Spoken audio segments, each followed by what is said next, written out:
Abre aspas, o primeiro jornal multidigital do eixo SP-Rio. Abre aspas. Apoio. FIA. A FIA faz diferença. Sicredi. Gente que coopera, cresce. Sexta-feira, 13 de dezembro, ao vivo pelos Facebooks da SP-Rio Mais e do Jornal O Vale, está no ar o Abre Aspas, direto dos estúdios da SP-Rio Mais, no Jardim Aquários, em São José dos Campos, São Paulo. Confira nesta edição. Moro diz que Bolsonaro deve vetar trechos do pacote anticrime. Bolsonaro sanciona aumento no saque do FGTS. A Alesp vai pagar 10 milhões em bônus natalino. Bolsonaro quer ampliar funções do INPE. E porque hoje é sexta-feira, tem fotos da semana, coluna cultural com Ney Parreira e a agenda do final de semana com Gabi Barreto. É logo após o comercial. Fique com a gente.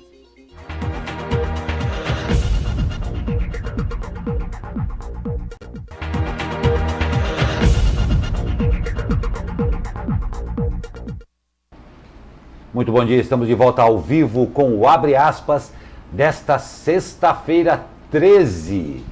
Comigo, nosso jornalista Douglas Cruz. Muito bom dia, Douglas. Uma sexta-feira forte aí, Sexta-feira especial chegando aí no fim do ano. E lembrando aí que os nossos queridos internautas podem participar, comentar, sugerir, criticar. Estamos ao vivo no Jornal Abre Aspas e contando com a sua participação.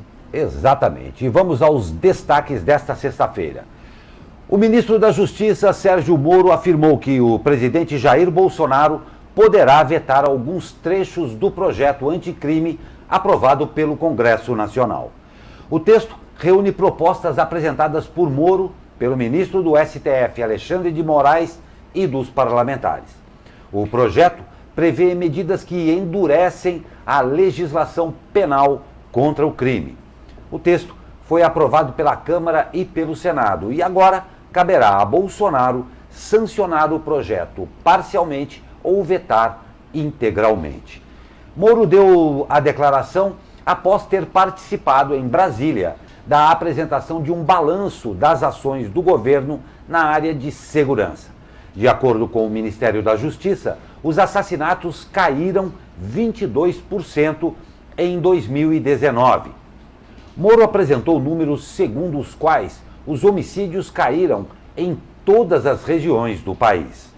Além da redução de homicídios, Moro apontou números de redução em estupro, furto de veículos, lesão corporal seguida de morte, roubo à instituição financeira, roubo de carga, roubo de veículo e latrocínio. Glauco, é importante a gente frisar também que na sua live semanal de quinta-feira aí, o nosso presidente Jair Bolsonaro citou outros trechos que ele mesmo pode vetar. Isso foi citado agora por Jair Bolsonaro e não por Sérgio Moro. Ele citou o trecho, por exemplo, do pacote anticrime que triplica o crime de calúnia, difamação e injúria nas mídias sociais. E ele comentou, o presidente Jair Bolsonaro, imagina o inferno que isso vai virar se sair, né?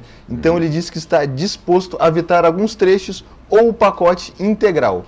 Então, o Moro comemorou essa aprovação, agora o Bolsonaro diz que pode ser vetado. Vamos ver como é que vai ser essa tramitação fechada aí do governo, porque já passou pela Câmara, já passou pelo Senado, agora Moro e Bolsonaro devem sentar para conversar aí. Não tem dúvida, e é claro que todos nós esperamos ansiosamente a resolução disso, porque a despeito da melhora nos números que a gente acabou de ler aqui, o Brasil ainda padece de um nível de criminalidade altíssimo. Sim. E é claro que essas leis têm que existir de uma maneira mais coercitiva para que isso daí seja efetivamente diminuído a números que sejam razoáveis, né? A gente fala em 22%, mas ainda são mais de 20 mil assassinatos, né? É uma redução significativa, mas o número ainda é muito grande. Então a gente espera que Bolsonaro e Sérgio Moro sentem, conversem, para que no ano que vem esse pacote anticrime venha atuar fortemente aí na segurança pública. Nossa, e lembrando, né, Douglas, que só o número de homicídios,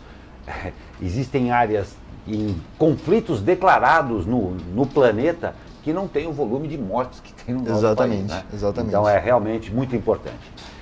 E a mais recente pesquisa do Datafolha indica que para 81% das pessoas, A Lava Jato ainda não cumpriu seu objetivo e deve continuar.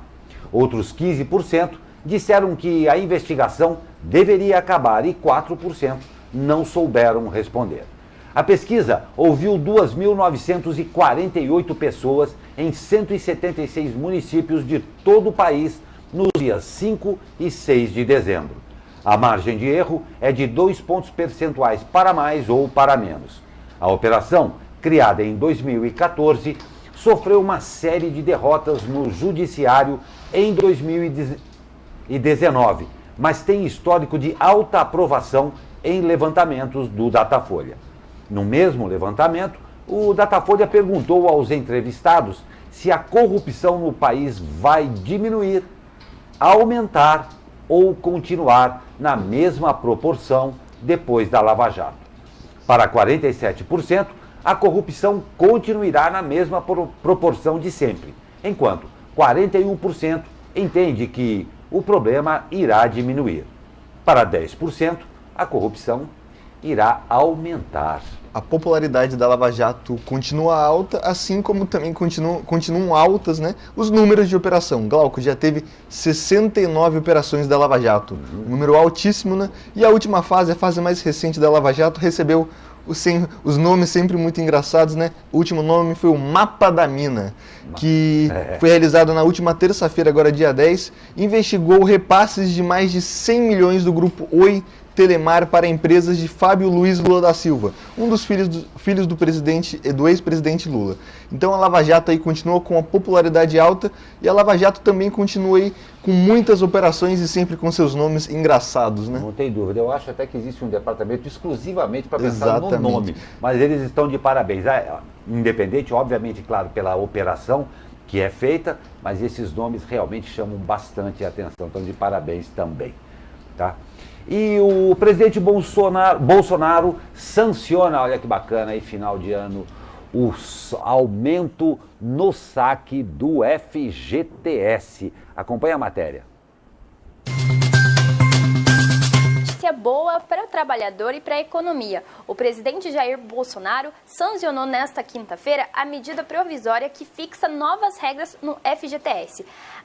Com essa nova sanção, a medida passa a ser lei e o valor do saque aumentou de R$ 500 para R$ 998, o valor do salário mínimo. Então é uma notícia muito boa aí para quem vai agora nesse fim de ano para comprar os presentes de Natal ou sair aí do vermelho. E lembrando que quem já sacou os R$ 500 já pode retirar os R$ 498 restantes até o dia 31 de março de 2020.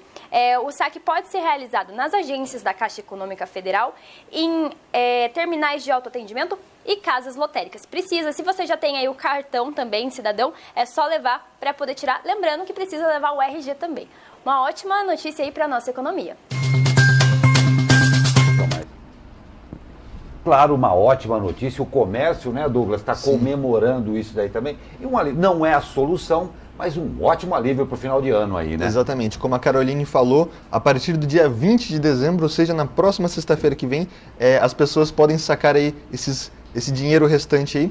E segundo a Caixa Econômica Federal, mais de 10 milhões de brasileiros podem sacar esse dinheiro, o que vai injetar diretamente no Natal cerca de 2,6 bilhões de reais, segundo o presidente da Caixa. E outra notícia interessante também relacionada a isso, Glauco, é que o Bolsonaro vetou a distribuição de 100% do lucro do FGTS, ou seja, ele vetou uma parte, mas liberou outra.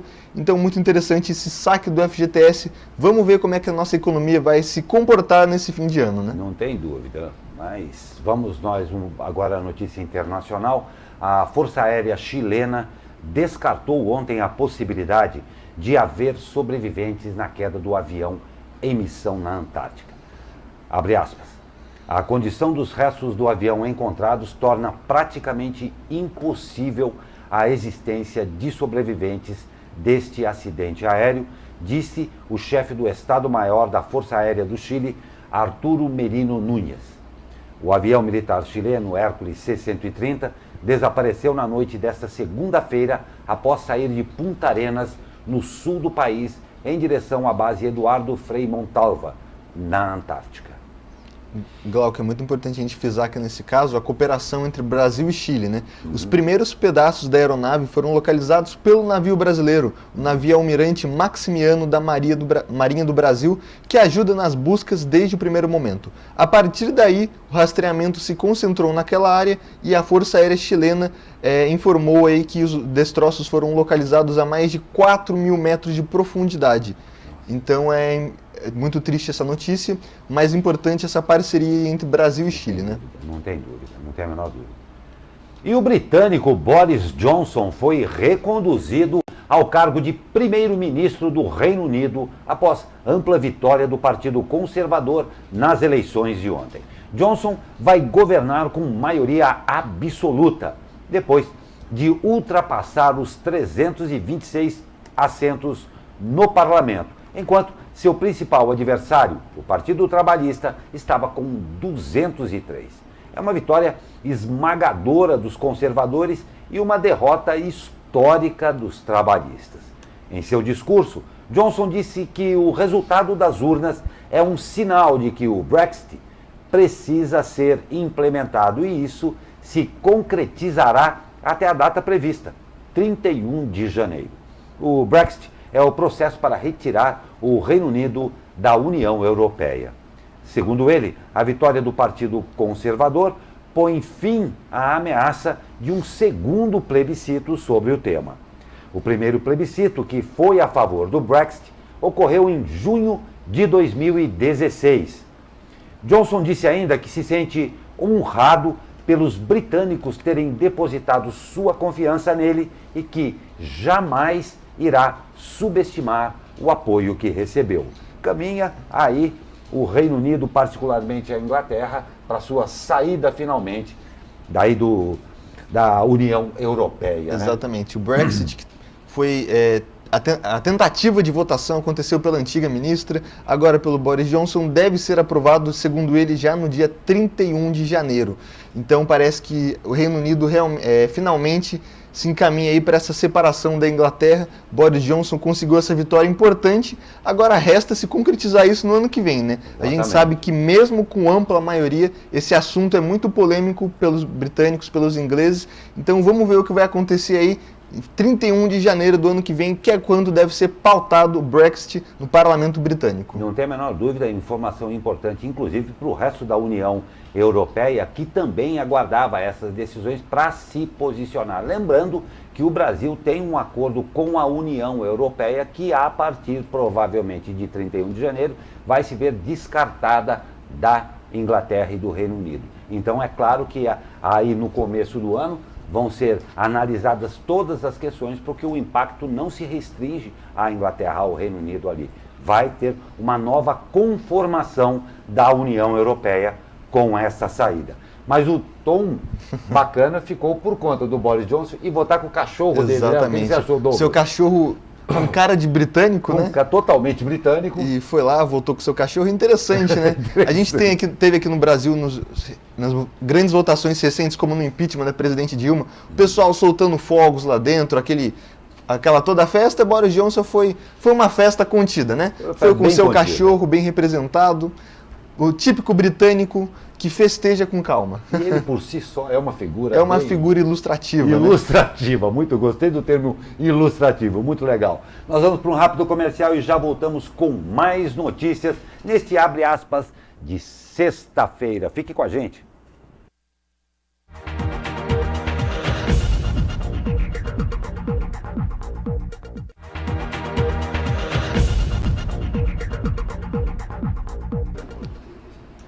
Estamos de volta ao vivo e, claro, esperamos aqui a sua participação. O Jornal Abre Aspas é feito para você e com você. O ministro da Ciência, Tecnologia, Inovações e Comunicações, Marcos Pontes, anunciou que em 2020 o INPE e outras organizações vinculadas à pasta irão passar por modificações. No caso do INPE, a mudança implicará em um acréscimo nos levantamentos pelos quais responde. Abre aspas. O INPE deve receber um acréscimo em termos de dados e coletar não só os que já faz, ou seja, meteorologia, queimadas, desmatamento, mas também devem ser somados dados sobre oceanos da Antártida, poucos tipos de dados sobre terreno brasileiro, agricultura e etc., para formar um grande repositório, afirmou Marcos Pontes na abertura do Fórum Regional sobre Inteligência Artificial na América Latina e Caribe, coordenado pela Unesco em conjunto com o governo brasileiro e com a USP. Atualmente, fazem parte das atribuições do INPE estudos e experimentos nos campos da aeronomia, astrofísica e geofísica espacial. O Instituto também apresenta informações de previsão de tempo e nas áreas de estudos climáticos, engenharia e tecnologia espacial e observação da Terra. O ministro pontuou que a proposta é estabelecer uma ligação entre o arquivo processado por um supercomputador de origem nacional e bancos de dados de outros países. O objetivo final é criar uma ferramenta de monitoramento climático. A gente tem que sempre ressaltar o trabalho do INPE, trabalho joseense, né? Nacional primeiramente, mas aqui de São José, muitos pesquisadores aqui da cidade, e que esse ano várias polêmicas envolveram o INPE, algumas delas colocando em descrédito o trabalho do Instituto, que no final do ano se provaram verdadeiras. Os dados sobre o desmatamento, sobre as queimadas da Amazônia estavam corretos. Então o Marcos Pontes, que é o único brasileiro aí para o espaço, né? Agora ministro da Ciência e Tecnologia, está querendo ressaltar o trabalho do INPE para 2020, assim a gente espera, principalmente o pessoal aqui de São José dos Campos. Não tem dúvida, bem lembrado, importantíssimo o trabalho do INPE, um instituto reconhecido no mundo inteiro, não só no Brasil. E a Assembleia Legislativa do Estado de São Paulo, a ALESP, vai pagar a cada um dos 3.266 funcionários a quantia de R$ 3.100 como bônus natalino no Vale Alimentação. Serão beneficiados tanto os servidores públicos quanto os comissionados, exceto os deputados. A medida foi definida pela mesa diretora da Assembleia e deve custar aos cofres públicos 10,1 milhões de reais. O bônus é pago com o valor da sobra do orçamento deste ano, que é de 80 milhões.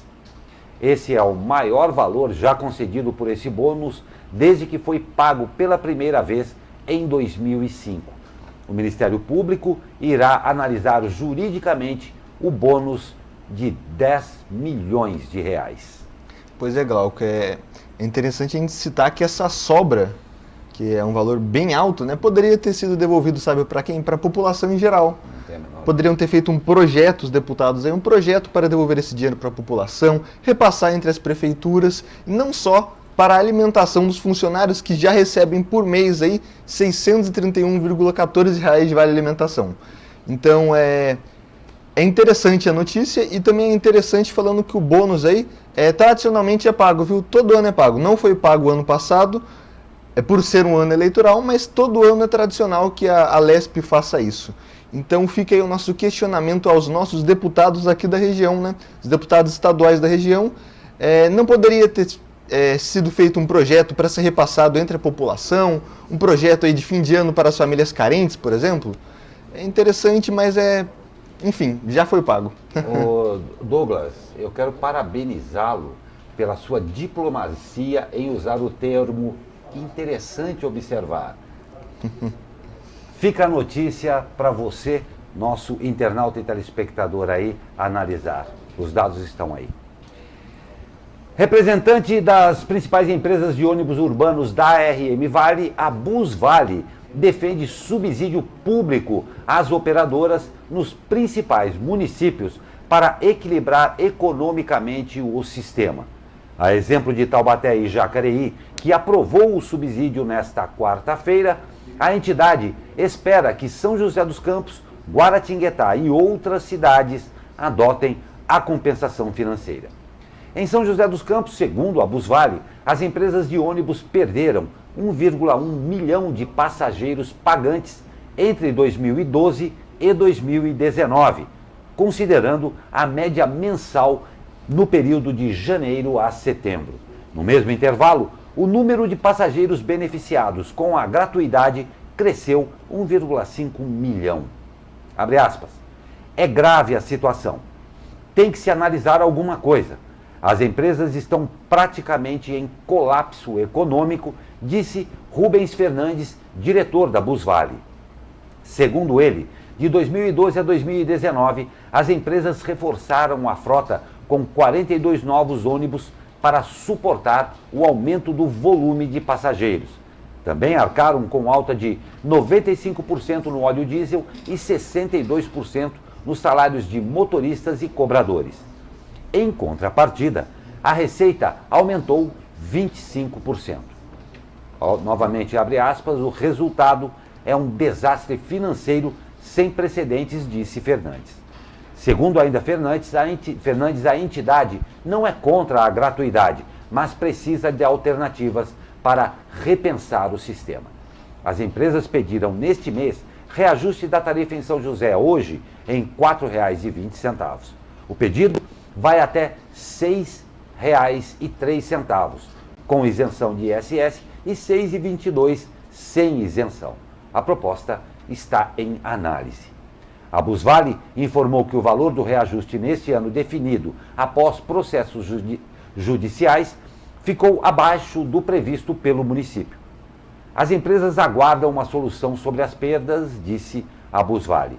Em nota, a Secretaria de Mobilidade Urbana de São José dos Campos disse que a queda no número de passageiros no transporte público vem acontecendo em todo o país e que trabalha na elaboração do novo modelo de transporte público da cidade, previsto para ser iniciado em 2021. A pasta não comentou sobre a adoção do subsídio. Pois é, Glauco, isso é um assunto que tem que entrar em debate não só aqui em São José dos Campos, mas em todo o país. Porque a gente está vendo aqui os números. Em 2012, o transporte público em São José tinha cerca de 6 milhões de passageiros e em 6 milhões de passageiros, né, no total, porque o pessoal pega o ônibus mensalmente, né, e aumentou 6,7% em 2019. Porém, os pagantes caíram cerca de 25% e a gratuidade aumentou cerca de 95%. E a gente tem que frisar que é muito prejudicial à população ser quem estiver pagando isso. Porque, por exemplo, as empresas estão pedindo aí uma passagem de cerca de R$6. Com R$6, como a gente comentou aqui, a população pode pegar um Uber, às vezes pegar bicicleta. Isso é uma tendência nacional. Ou seja, os modais de transporte estão aumentando. A gente tem o Uber, a gente tem as bicicletas compartilhadas, a gente já tem carro compartilhado, a gente tem aplicativos que não são só como o Uber 99, que compartilham caronas e, infelizmente, o transporte público está caindo. A gente está vendo que a gratuidade está aumentando e quem vai pagar isso aí? A população? A gente já viu cidades como Jacareí que aprovaram um subsídio. Agora, São José dos Campos tem mais um ano aí de aumento no valor do transporte público previsto em contrato, que é o ano que vem. Provavelmente teremos entraves jurídicos, como já aconteceu esse ano, e como vai ficar? Quem que vai pagar essa conta? É a população? É a prefeitura? São as empresas?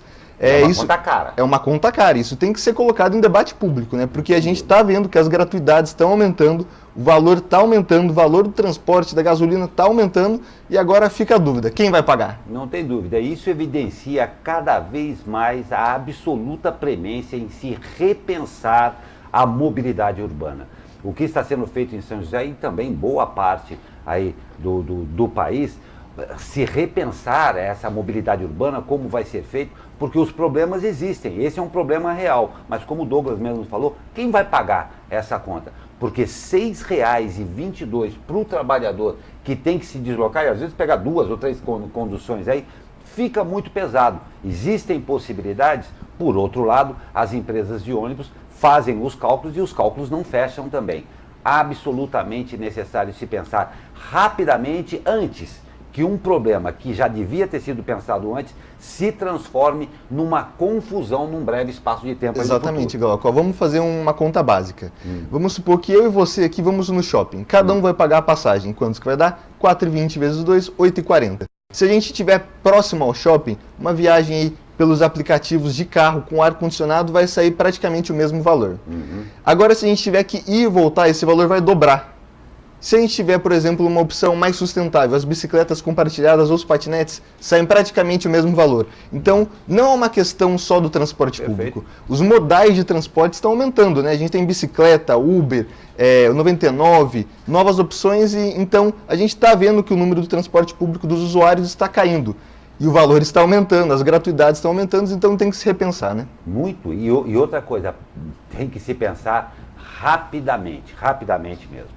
E uma notícia que a gente sempre gosta de dar aqui. O novo jato comercial da Embraer, o E175-E2, realizou o voo inaugural ontem em São José dos Campos. O avião é o terceiro integrante da família E-Jet E2. O primeiro voo dá início à campanha de testes em voo previstas para durar 24 meses. O E175-E2 decolou às 11h07 e voou por 2 horas e 18 minutos. Segundo a Embraer, a aeronave decolou e pousou com controles fly-by-wire, no modo normal. A tripulação avaliou o desempenho da aeronave, a qualidade do voo e o comportamento dos sistemas. O E175-E2 apresenta novos motores Pratt & Whitney de alto desempenho, uma asa completamente nova, controles completos, fly-by-wire e novo trem de pouso. Comparado ao E175 de primeira geração, 75% dos sistemas de aeronave são novos. Assim como o E192, o E195-E2 e o E175-E2, também esse terá os intervalos de manutenção mais longos na categoria de jato de corredor único, com 10.000 horas de voo para verificações básicas e sem limite de calendário para operações típicas do E-Jet, disse a Embraer. Nós até demos mais esses números aí para a gente ver o estado da arte em que se encontra a produção de aviões em ciclo completo aqui no Brasil, particularmente aqui no Vale do Paraíba. Exatamente, né, Glauco? A gente ressaltou hoje o INPE, ontem o ITA e hoje novamente a Embraer. São tecnologias da casa, como a gente gosta de falar. Casa, exatamente. E é interessante a gente falar da excelência dos aviões da Embraer, que é reconhecida no mercado, e da inteligência dos engenheiros da Embraer, que esse avião, por exemplo, ele é um avião que atua no mercado comercial, mercado caseiro. Então, por exemplo, já temos a empresa Azul, que adquiriu vários aviões desse, porque é um avião que não se encontra no mercado. Então, parabéns à Embraer com esse novo avião, e que podemos ver aí grandes vendas, né? Nossa, que é o que a gente espera. Não tem a menor dúvida. Bom para todo mundo na nossa região. E olha, atenção, o CCZ realizará a última feira de adoção do ano.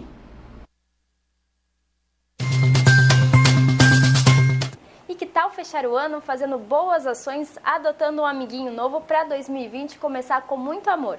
Neste sábado acontece a última feira do Centro de Zoonoses aqui de São José dos Campos, essa feira de adoção que acontece todo fim de mês.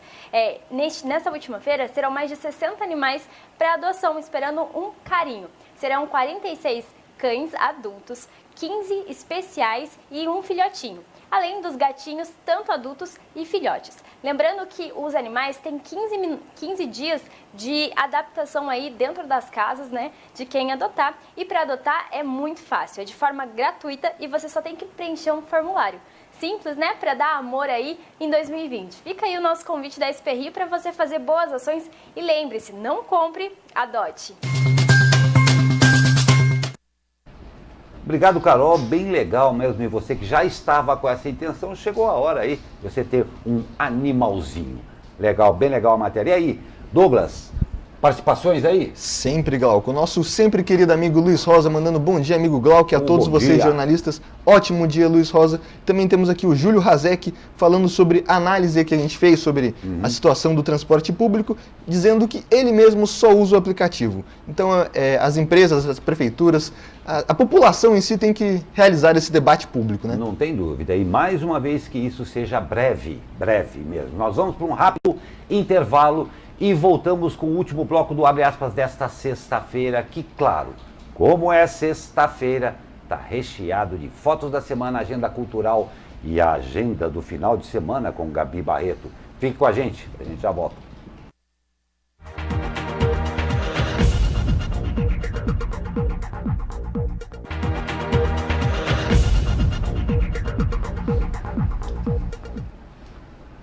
De volta ao vivo com o Abre Aspas. E começamos com esse que já virou um clássico aqui na sexta-feira, o Fotos da Semana.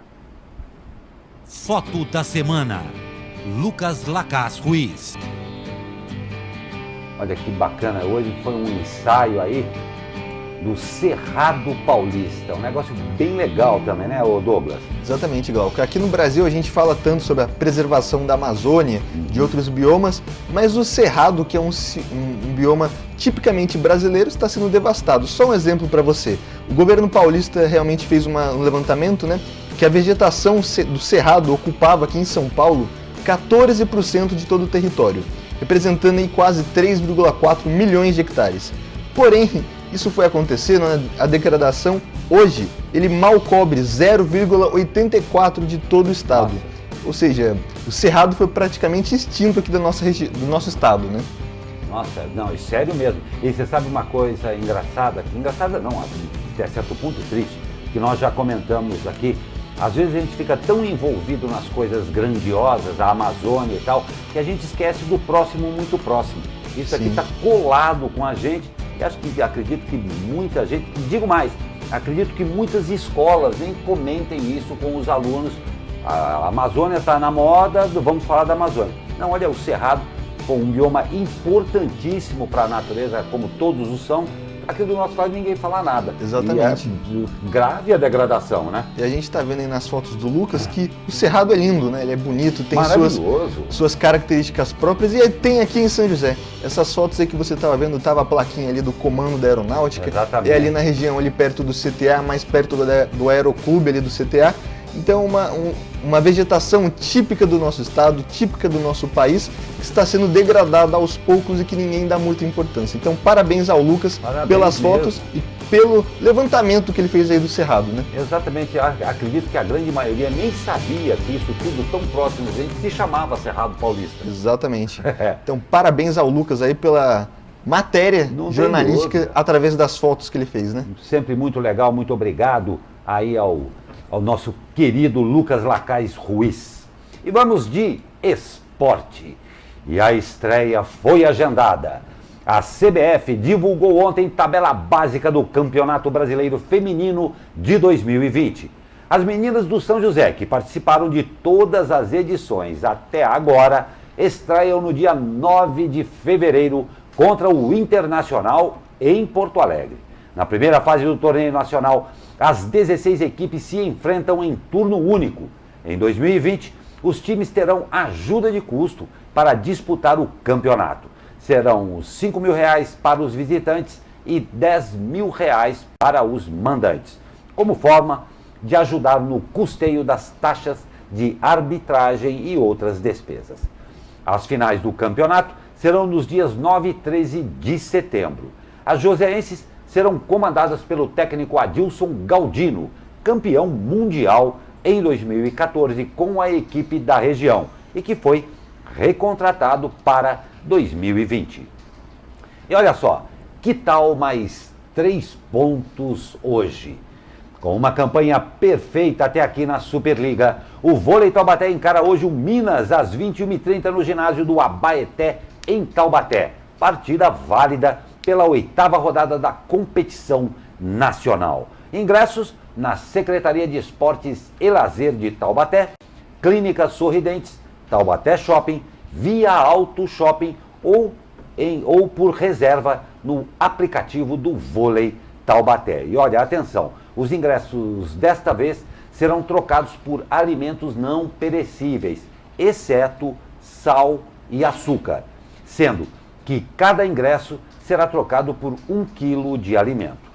Pelo aplicativo do time, cada torcedor poderá reservar somente um ingresso e deverá levar o alimento no dia do jogo, tá bom? E o Flamengo tá de olho. Pelas quartas de final do Mundial de Clubes, o Al Hilal da Arábia Saudita enfrenta o Esperance da Tunísia. O jogo será neste sábado às 11 horas da manhã, pelo horário de Brasília. E olha só, Glauco, o nosso editor de esportes esqueceu, mas as nossas jornalistas aqui da redação não. O Brasil goleou ontem o México por 6-0 no futebol feminino. Oh, que beleza. As Então, meninas estão espertas aqui. Estão hein? espertas. Se a gente teve um ano nebuloso aí para os meninos que não ganhavam um amistoso, você quer ganhar a Copa América, mas teve um fim de ano ruim, as meninas vão começar 2020 embaladas, né? 6-0, fora o baile no México, na Arena Corinthians. Então, boa sorte às meninas aí no ano que vem. Não tem dúvida, parabéns às meninas aí que dignamente representam o Brasil, coisa que muito marmanjo não está fazendo muito bem. E parabéns às nossas meninas também aqui, que estão antenadas aqui na redação, né, Douglas? Exatamente.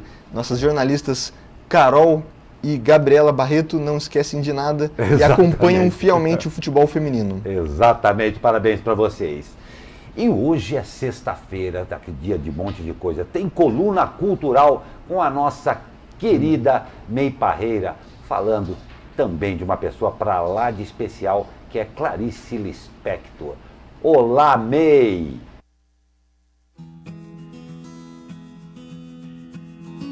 Bom dia, meninas, bom dia, meninos. Espero que vocês tenham passado uma ótima semana. Olha só que beleza eu poder falar de Clarice Lispector. Imagina, a própria vida dela foi como a de suas personagens, né?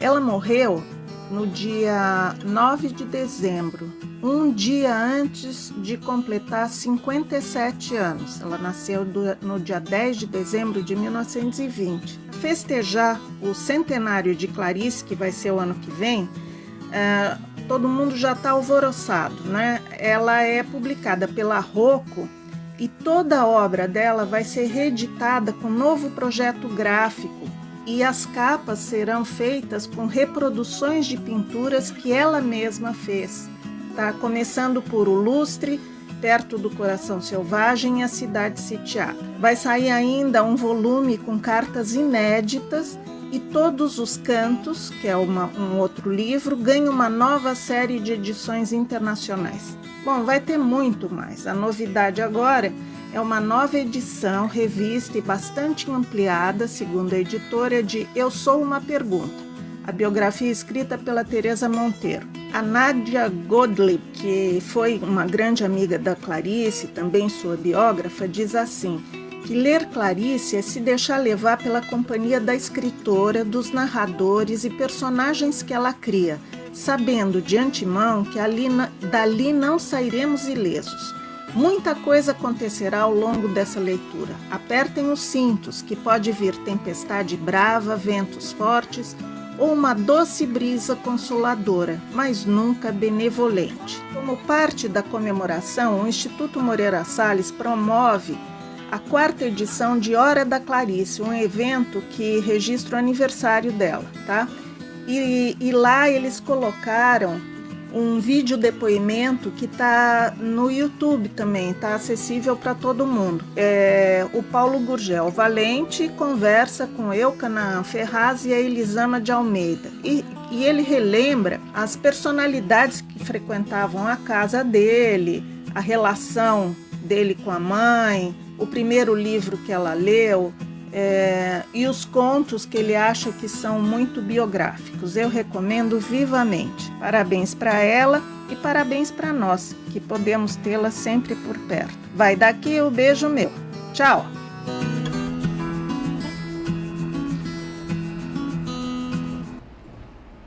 Obrigado, May. Realmente absolutamente relevante lembrar-se de Clarice Lispector, mas o mais importante, jamais esquecê-la. Isso é imprescindível que se passe às crianças aí que leem tão pouco hoje em dia, né? Mas que tenham ao menos o conhecimento dessa grande Clarice Lispector, que é uma escritora que eu digo que quanto mais você lê, mais você se apaixona. Bela homenagem aí, May. Bem legal mesmo a lembrança. Muito obrigado.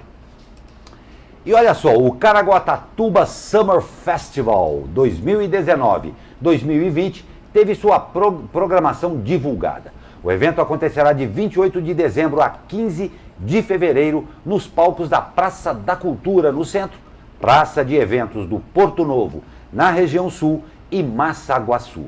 De acordo com a prefeitura, todos os espaços serão cercados e com esquema de segurança. O investimento deste ano é de R$ 710 mil, 53% menos do que em 2018, quando foram disponibilizados R$ 1,5 milhão do orçamento da Secretaria de Turismo.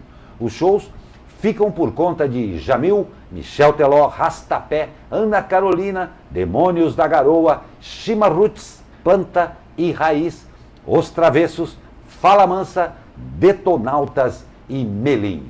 A programação completa, claro, você pode conferir aqui no site da SP Rio Mais. E o litoral deve ficar movimentado no fim de ano, viu, Glauco? Como diziam os modernos, vai bombar. Vai bombar. Além de Caraguatatuba, São Sebastião também já divulgou que a Anitta, a cantora aí mais famosa aí da música brasileira na atualidade, é a primeira atração do Festival de Verão aí no dia 27 de dezembro. Então quem vai descer para o litoral aí no fim de ano, começo do ano que vem, é só se programar aí no site da SP Rio Mais, do Jornal Vale, e escolher em qual show ir, porque é tudo de graça. Gente, olha, para você que vai estar aí no litoral aproveitando o final de ano, programa não falta mesmo, hein? Parabéns, mas juízo, não se esqueça disso. E claro, porque hoje é sexta-feira, a gente vai indo aí para o final, mas tem que ter ela que traz o que você tem a mais de opção enquanto os shows e os festivais não chegam. A agenda do final de semana com ela, Gabi Barreto.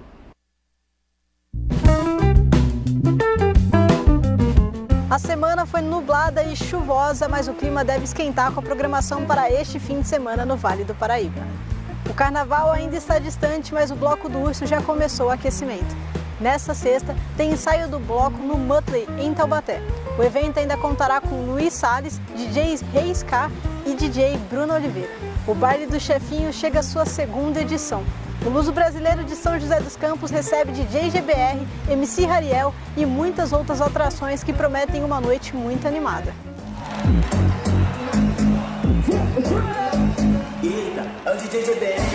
Na Casa de Cultura Júlio Neme, do distrito de São Francisco Xavier, a tarde de sábado começa com música do Som da Serra e MPB Trio. Mas à noite tem corte de Folia dos Reis sem cunho religioso. Ainda em São José, o show da banda Playbe Hood é destaque na agenda de sábado do Sesc.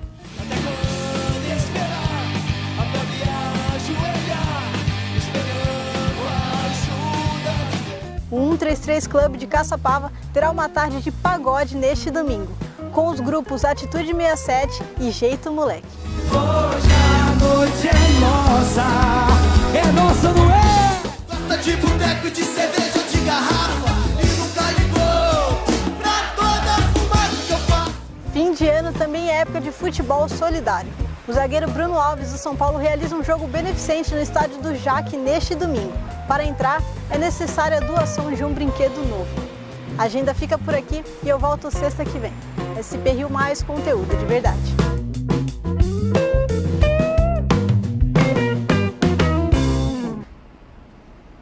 Pois é, já dá para você se agendar e perdeu alguma coisa, não se preocupa, entra no nosso site e veja de novo com Gabi Barreto tudo o que você tem de opção para fazer nesse final de semana. Obrigado, Gabi, e nós estamos indo aqui para a finalização desse abre aspas desta sexta-feira, mas eu quero fazer um convite aqui, que o meu amigo Douglas Cruz não para e vai estar logo mais a partir das 10h30 da manhã, juntamente com Thaís Leite, com a jornalista Thaís Leite do Jornal O Vale, entrevistando a secretária de Segurança e Defesa do Cidadão de Jacareí, senhora Eliane Nicolucci. Então, fica aqui, lembrando que a entrevista é ao vivo e você, claro, pode participar.